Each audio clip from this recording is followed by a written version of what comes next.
You're listening to The Grip, where we take hold of mindset and martial arts. Now, let's get started. Welcome back to The Grip. Today we're diving into one of our special mini episodes where we mix things up with a few fast-paced segments. We'll kick things off with Grip and Go, a round of rapid-fire questions to loosen things up and to get to know our guest in a fun way. Then we'll move into Roll Call, where I bring in questions straight from you, our listeners and audience. That way the guest can tackle what's on your mind. And to wrap it all up, we'll finish with Word into Wisdom. In this segment, the guest picks a number between 1 and 100. That number ties to a word from the nice list, which can be motivational and uplifting terms, and the naughty list, the gritty, tough, and sometimes challenging words. Once revealed, the guest unpacks the word, sharing their personal definition and how it's shown up in their life or martial arts journey, and what wisdom they take from it. That's it. 3 rounds, 1 conversation. Let's get into it. All right, welcome back to The Grip, where we have Daniel Chacon joining us. For those listening and watching and haven't, please go back and listen to our main episode. It's a good one. I'm not going to give away any of the main points, but I have to say it was probably one of my favorite conversations, Daniel. And so we're going to run through more of a lighter mini episode now. So what we're going to do is we're going to start off with our Grip and Go series. So this is more just rapid fire questions, just to have fun with something a little different. Okay, so our first one is gi or no gi? No gi. Okay. Favorite cheat meal? Pizza. Pizza. Okay, I always ask for the foodies out there is what's your go-to pizza joint then in Denver? Costco. Oh, I love that so much. You can't go wrong with Costco. What, just pepperoni pizza? Yeah, just pepperoni pizza. Can't go wrong. Do you get a hot dog while you're there then too for $1? Nah, girl, I gotta stay in weight class. Right. Okay. Ideal submission to win a fight would be? When I was compete, it was triangles. Okay. Triangles. Ideal KO to win a fight Left would hook. be? Left hook. Okay. Training morning, afternoon, or night? At this season of my life, it's probably at night. If you could train with any martial artist, alive or dead, it would be? Wow, that is really difficult. If you can't narrow it down to one, you can list off, Okay. a couple of your faves. Well, I would love to have been part of the golden era Muay Thai days, like Samat in his prime, Diesel in his prime, trained with Ramon Deckers in his prime. And then for grappling, Hickson, of course, the legend himself. And then if I go even further more, Abraham Lincoln. Abraham Lincoln? Yeah. Can you explain? Because Abraham Lincoln was a great wrestler. Not a lot of people know that he was actually a phenomenal wrestler.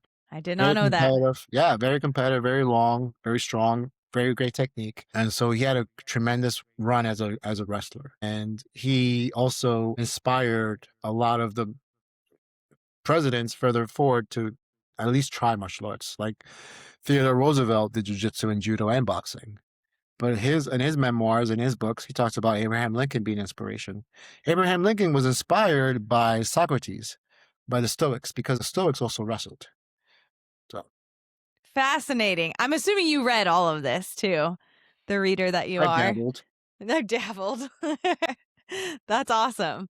I can tell you, I am the first to say I never thought somebody would answer that question with Abraham Lincoln. So that's awesome. Your personal fuel before training is? The humility of training, able to move my body. Yeah. We're fortunate to move, right? Yep. And something that clearly so many of us take for granted every day. The phrase you repeat to yourself on hard days is? Yeah, I have different ones. I have affirmations every morning. On the hard days, I say I use my gifts to help others. I use my gifts to help others and creativity. One that really I love is this one is not mine, but when I have life lows, it's gonna be I give because I have because I give. Even when I didn't have, I still gave. Therefore, I shall never be without. That's so good. I really, really like that. A wellness habit you wish you started sooner is? Eating better. Yeah. But dabbling in a Costco pizza every once in a while. Yeah. You feel most grateful when? When I see people hug each other. Simple. The best advice you've ever received was? We don't know if you can be recombated with reincarnation. We really don't have any facts if there is a heaven or hell.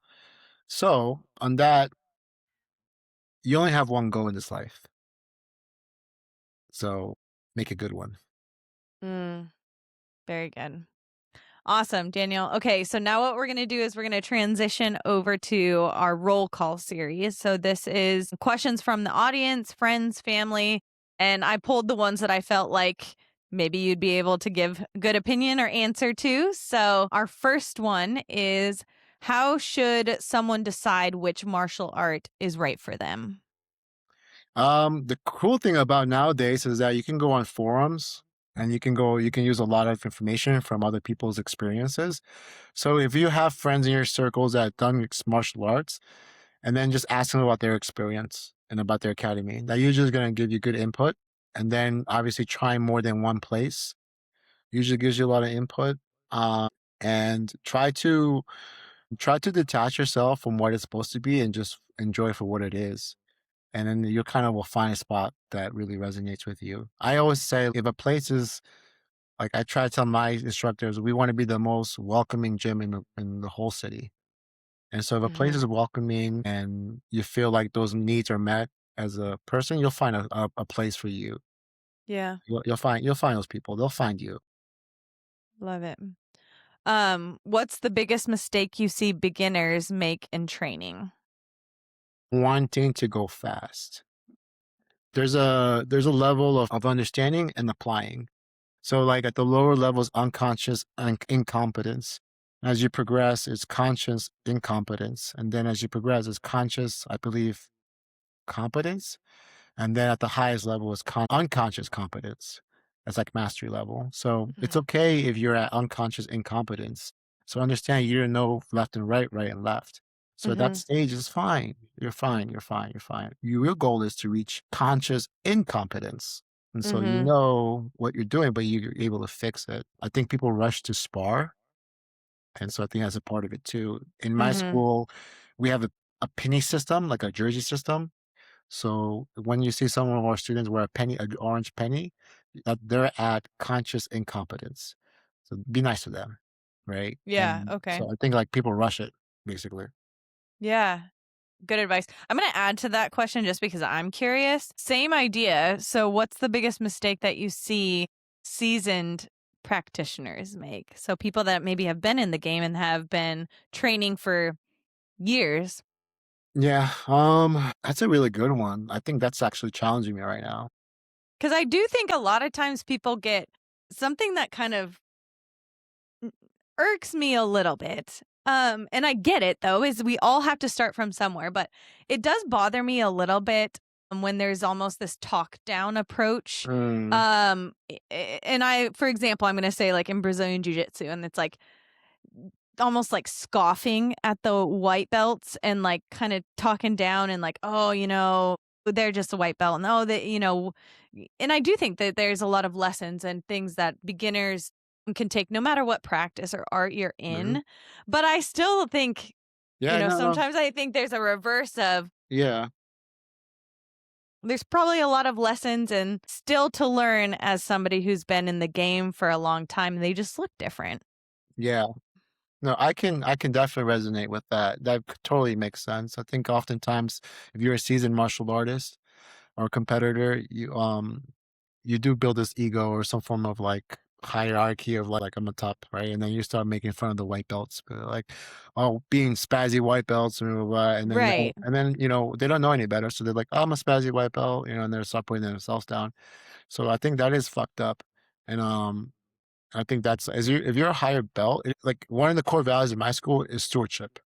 So help others grow, Mhm. lead others grow, right? And so put yourself in their shoes. And Yeah. so value in our school is stewardship. Learn how to bring others up.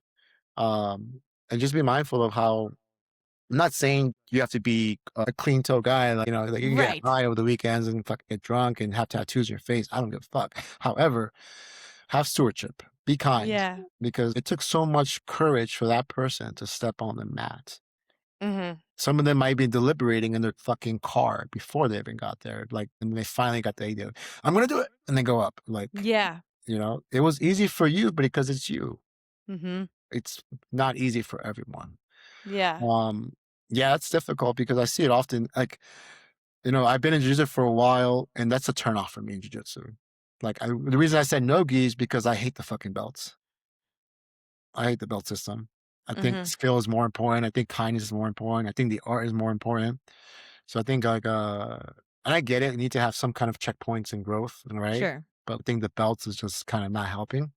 Mhm. Um Nogi allows me to not have a belt. Mhm. And then they'll realize I'm a black belt, the way I move and touch and care, right? But Mhm. I think the belt kind of like it or not, we're like monkeys, and so we're like, I get a bigger banana, you get the small banana. It's like we have this thing over us that we want to present ourselves better. It's ridiculous. Yeah. Um, Yeah. Um, what qualities matter more than talent when it comes to becoming a successful fighter? Character. What qualities or actions are key in creating a strong gym culture? What qualities? Or actions. You've already spoken on a lot of these. And so, if anybody's listening and taking kind of these little snippets of questions, if you want really in depth answers, Daniel really explains this already in our main one. Mhm. Because I feel like you've kind of pieced together a lot of these really great nuggets that you've learned along the way to really develop the culture in the gym that you have. If you were to kind of summarize whether it be the quality within the space or the actions you've taken to create the strong gym culture that you have, what would some of those be? For sure, culture is you are the culture if you're the head instructor. You set the example, so lead by example. Take ownership. Mhm. Take ownership in in different ways. So I think that's the first and foremost. Learn how to work with others. Those are very important things as being a gym owner, and as a school owner, and a leader, as a coach. So that, is learn how to work with others. The stewardship is obviously a big one. Respect is huge. Humility is huge. And our core values right there. Our mission's right Mhm. there. And it's not negotiable. Before you get your yellow rank, you have to learn these. Mhm. Um, and I think it's for adults too. Like you see this a lot for kids, but adults are fucking kids. We're all kids. It's just Yeah. and then most people come into our academy because they want connection and they want to be seen. Sure, they want to learn the newest berimbolo or monkey guard, but most of the time they just want to come because they want to be seen and could be heard. Yeah. Taking ownership is difficult too, right? It's very difficult, but learn how to be ahead of it. And I think the part that for me, I love seeing like my black belt. I think I told you a story real quick. He Mhm. tapped me out in the competition. Yeah. Right? I'm not gonna be like, fuck that guy, blah, blah. I was like, Right. "No, I want that guy in my gym. Even my students saw me lose. I don't give a fuck. Mhm. It's like, you lead by example. If you're like very insecure to have hard conversations, you're very insecure to not talk about these things. If you're very quick to talk bad about it in the school, that says a lot about you Mhm. or bad about people or arts. So I think like having the ownership of who you are will build a great culture. Um, Mhm. I take a lot of pride that in my school we have a good number of females training in our academy, and they have their own little pods. But I created that because I want them to feel like they're heard, they're seen, and I'm like, I'm not a girl, I'm not a female, I'm never able to feel what you're feeling, understand what you feel. It is my job to bring in instructors who are female instructors who Mhm. can resonate with you, understand you. And for fellas over here, like I want them to respect the females and respect the people there on the mats as well. Those things are important to me. So I think it kind of Mhm. builds just a good, and it's manageable, of course, it's never forever, but building that culture for success. Yeah. And I like that you bring up a point of, just females in the art too, because I am a big believer of everybody could benefit from martial arts, male or female. No matter what, physical status you're at, mental status, I think everybody could benefit from training in the arts. There is something powerful. And what the takeaway, I think, is so different individually, whether you're man or woman, but I just feel especially passionate about the benefits that women can get from training. Absolutely. And I think it's growing. I think there's a lot of opportunities out there now to make it where women feel more welcome in the space. There's still a lot of places though that it's you kind of got to pave your own way, I guess, maybe a little bit, or kind of dig deep and you maybe don't have that female community established quite yet, but still think that there's so much that can be taken away from any of those environments. A matter of figuring out like what's going to suit each person, but I think it's great that yours is one of those spaces because it's just different, There's a different approach to making sure that both communities feel like they can get something out of it Mm. physically, mentally, and still be challenged. Because speaking personally, all of the places that I've trained in um, have been very male dominant heavy, which I feel like I've really enjoyed because you get to see a lot of these individuals come in and you know that you're getting good training, hard training. And so I don't know if I could ever see myself just going into a female owned, female only environment. I don't know if that's what I'm all about and praising, but I think there's something really powerful about being able to go into a space and know that males are getting still top tier work Mhm. while females can also get that as well because we're obviously different. And so for a gym owner and a coach to create a space like that, I'm sure it's not easy, right? And you have to think differently to accommodate for both and really merge it to make sure everybody's getting good work and feel comfortable along the way, or at least comfortable with being uncomfortable. Yeah, So, yeah, yeah. absolutely. Yeah, I think it's really it's just being just calling a duck for what it is, a duck. Just being forward about things. I think Yeah. it just kind of sets people for success. Yeah. Yeah. What advice would you give to fighters who are afraid of losing or looking bad in front of others? Mm, the other person also afraid of doing the same thing. So it's okay to lose. Not okay to not try. It's Mhm. okay to lose. I think here in America, we're in a value system of wins and losses, your resume, whatever, and you're we're getting lost in the sauce of all that as if you're a fighter. What's the biggest goal is acquisition, like Danaher said. Skill acquisition is the key. For you to get better, you must learn how to lose and learn how to lose. And I think Mhm. I said this in our last episode. Don't let the wins go to your head, and don't let the losses go to your heart. Mhm. Good. What advice do you have for someone wanting to open a gym or business someday? Yeah. Ask other people who own gyms. Take them out for coffee. Take them out to lunches. I'm sure there's people in your life that you look up to. Ask their experience. Ask them what they went through. Write a date in your calendar. This is the date that I'm going to start. Mhm. It can be as small as like, this is the date that I'm going to figure out the name, or this is the name I'm going to write the LLC. It looks like a huge, massive, juggernaut thing to deal with. How do you eat an elephant? One piece at a time. So I think that get coffee with owners, invest in summits. There's a lot of great martial art business summits around the country. And there's ones for jujitsu, there's one for karate, there's for Muay Thai. Tap into those people, get their perspective, and then when you're ready, set a date. When you set that date, celebrate afterwards. Mm-hmm. Go buy yourself a beer, go buy yourself a sweater, whatever you want to do. Celebrate that little fucking step because you're Yeah. on your way to becoming a school owner. Yeah. Love it. Did your background ever make you feel like you had to prove yourself more? And how did you handle that pressure? Yeah, absolutely. Yeah. I always had to feel like I had to prove myself over and over and over again. And then the whole insecurity and validation system of like I'm not enough or like this guy's better than me, this guy's doing that. And I just stopped, I let it go.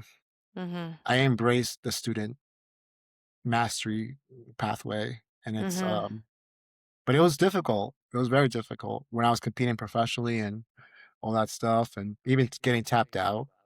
I just let it go, man. It's like it's no longer worth it. It's just it really that's the part for me that I was like, okay, now I'm on the path of mastery. Mm-hmm. Before I was in the path of validation. Yeah. What daily habits have had the biggest impact on your growth as a person and a leader? My morning rituals.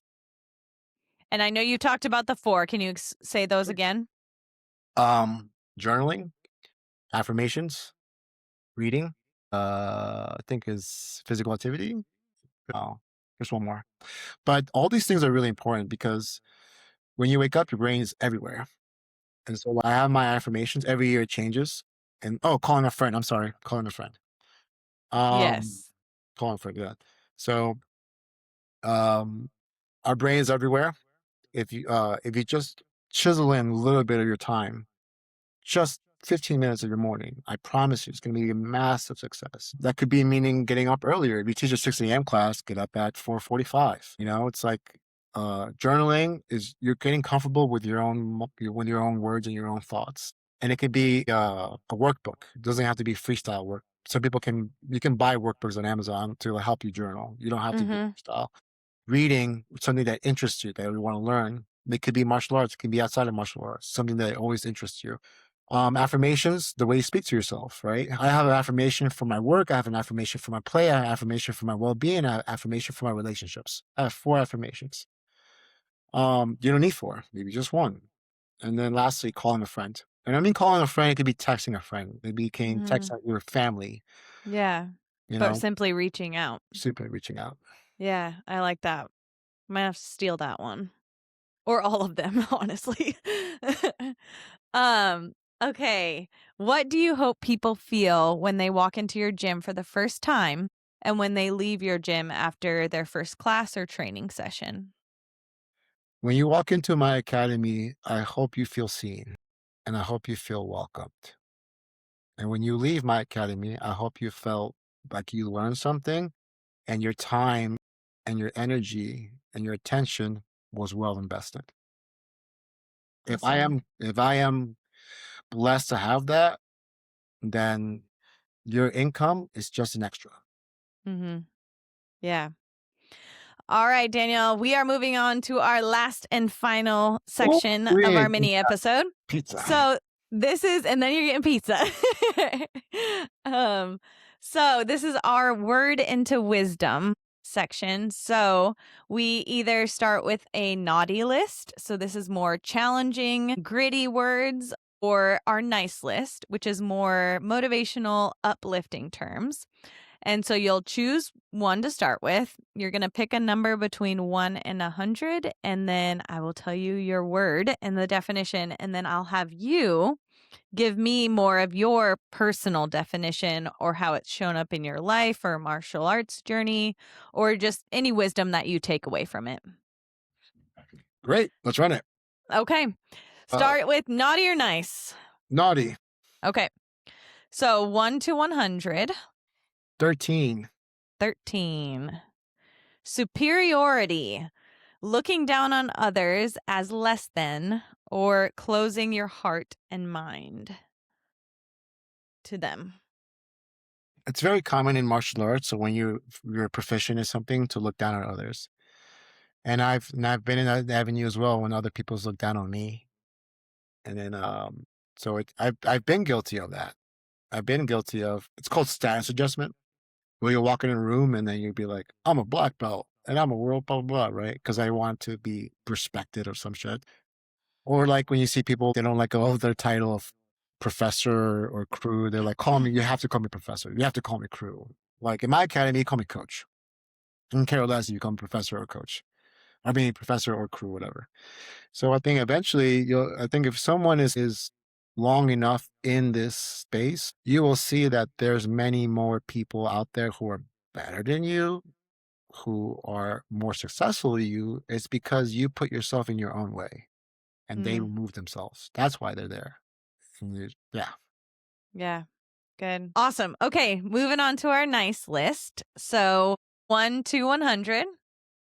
22. Okay, there we go. Okay. Your word is goal, the end toward which effort is directed. Cool. A book I recommend in gold is Tiny Habits.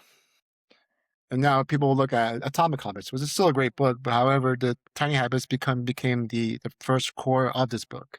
So goals change first and foremost. Everyone's goals are different. Um, a 22-year-old athlete's goal can maybe become a world champion, where a 52-year-old mother is just looking at least just to have enough energy to play with her kids. Mm-hmm. So everyone's goals are different and respect that. Respect their goals and where they are and where they're coming from. As an individual, if you have a goal, you must track your goals. You must create discipline in your life. You must look into your habits. The reason I recommend this book is, and I recommend it to my fighters, because habits and actions and all these things are related to your goals, right? And so one hack I can give away this podcast to be nice and inspirational is that suppose you want to run more, right? And how do you set up for success? Well, you can do many things. You can get a gym membership, you can do everything like that, but everything seems overwhelming because, like, where do I run? What shoes do I buy? How long is a run? What do I need? All this stuff. Okay, let's just do this small little thing. Let's just put our shoes by the door. You don't even have to run. Just put your shoes by the door. Next day, how about putting them on? You don't have to run. Next day, start going walking. Every single one of these, I'm a coffee lover. I love coffee. Every single one of these, suppose it's me. I'm going to treat myself with a coffee. Eventually, you're going to start running. How many miles? Half a mile. Coffee, and so forth. And I think that's the way to succeed your goals, is really these small, gradual ways. Longevity is difficult, right? Goals change over time, and honor them too, because you might have a goal to fight, but that may change. And that's Mm-hmm. okay. Don't be upset with if your goal changes. Life changes. It's inevitable. Mm-hmm. It's influx. So goals do change. However, Mm-hmm. we need goals in life. We need Yeah. we need these things to set up, because when you put yourself out there and you do things, you feel better about yourself. When you feel better about yourself, you're kinder to others. And when you're kind to others, hopefully they're kinder to others as well. Mm-hmm. Yeah. So good, Daniel. So we are early on in 2026. Do you have any goals or a major goal that you have for yourself this year and the coming months? Yeah, I have a couple of goals. I recently was in Chicago running officiating a scrimmage. I want to have one in Denver. I want to have a Muay Thai scrimmage, and that's a big goal of mine. I've done work for different events, but I'm gonna start my own. Awesome. Yeah, yeah. I want to provide opportunities for my athletes and students and martial artists of Muay Thai to have a space so they can grow and be challenged Mm-hmm. and connect with others in the community. I take Thai lessons, so hopefully I'm a little more fluent in Thai by the end of the Yeah. year. I have a couple of books I need to read, and get back to writing. I'm glad you brought up my medium.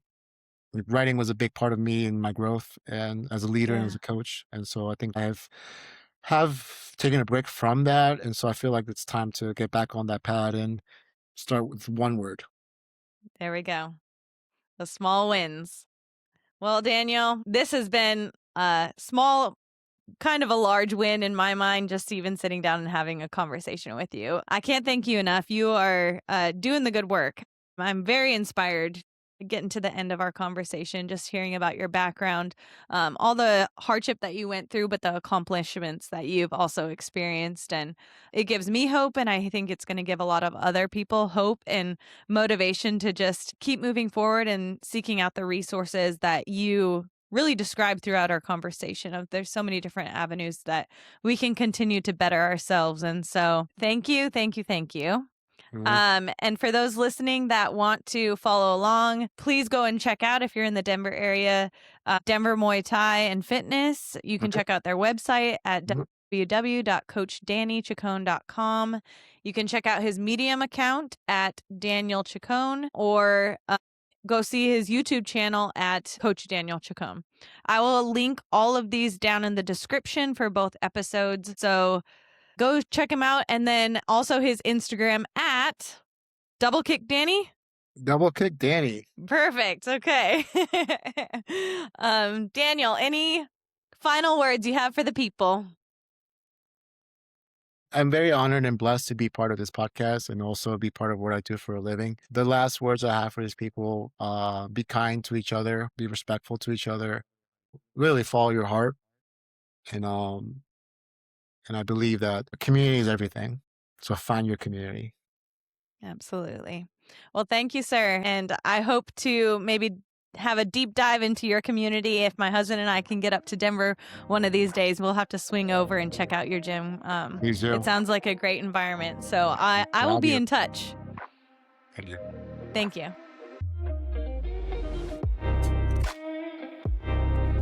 Thanks for listening to The Grip. If you enjoyed today's episode, be sure to follow or subscribe wherever you get your podcasts. You can also follow along on Instagram at The Grip Pod to stay up to date on new episodes. That way you can send over a DM if you've got a question you'd like to hear answered on our roll call series. Now remember, stay sharp, be grounded, and never lose your grip. See you next time.